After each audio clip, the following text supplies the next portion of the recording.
వెళ్తున్నావు? ఆఫీస్కి వెళ్తున్నానమ్మా. అబ్బో ఆఫీసు ఎంత వస్తుందేంటి? కటింగ్స్ అవి పోను. మహా అయితే ఎంత వస్తుందిలే, 10-15 వస్తుంది అనుకుంటా, అంతే కదా? కాదమ్మా, కటింగ్స్ అవి పోను నెలకి 70,000 వస్తుంది. 70,000? బాబు ఇప్పుడు వరకు అన్నది ఏం పట్టించుకోకే. మా అబ్బాయి ఇంట్లో ఖాళీగా ఉన్నాడు, మా అబ్బాయికి కూడా మీ కంపెనీలో ఏదైనా ఉద్యోగం ఇప్పించచ్చు కదమ్మా. సరే చూస్తా. సరే బాబు, జాగ్రత్తగా వెళ్ళు. 70,000? ఏంట్రా చాలా రోజులు ఫోన్ చేసావు, ఏంటి సంగతి? ఏం లేదురా, నాకు పెళ్లి సెట్ అయింది, బాగా గ్రాండ్ గా చేసుకుందాం అనుకుంటున్నాను.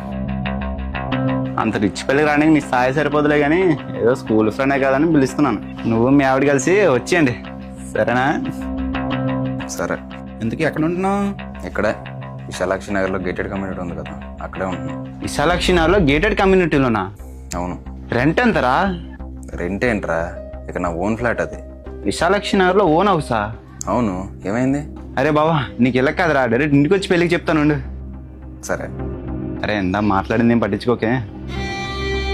ఇంట్లో వాళ్ళు నీకు రెస్పెక్ట్ ఇవ్వాలన్నా, నిన్ను ఒకటి సార్ అనాలన్నా, 10 మంది నిన్ను గుర్తుపెట్టుకోవాలన్నా నీ దగ్గర ఉండాల్సింది డబ్బు. అది లేకపోతే నువ్వెవరో తెలియదు అంటారు, నువ్వు ఉంటే నువ్వు మావాడు అంటారు. అందుకే సంపాదించడం స్టార్ట్ చేయండి.